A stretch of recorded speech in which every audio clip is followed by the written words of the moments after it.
sijapata kufahamu au kujua taarifa zako kamili. Wewe ambaye unapitia changamoto ya kushindwa kubeba ujauzito, yawezekana umetumia aina nyingi sana za dawa ambazo walau zingekusaidia kuondokana na changamoto yako uweze kubeba ujauzito. Mtaniambia umetumia dawa za hospitali, utaniambia umetumia dawa za mitishamba. Yawezekana umepata njia mbadala ya dawa itakayoweza kukusaidia, lakini hujabahatika kuondokana na changamoto yako. Swali moja tu, unapitia changamoto hii, je, umewahi kutumia uzazi wa mpango? Jibu ni ndio au hapana. Kama ni hapana, je, umewahi kufanya vipimo kubaini tatizo ni nini?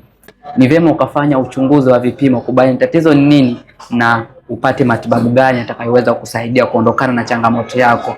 Tatizo ni kwamba homoni zako zimevurugika. Ukiona hali hii, ujue changamoto ni kwamba homoni zako haziko sawa. Kama unapitia hali hii, ni vyema tukawasiliana kupatia ushauri namna gani unaweza kufanya vipimo na tiba ipi unaweza kuipata kuondokana na changamoto yako.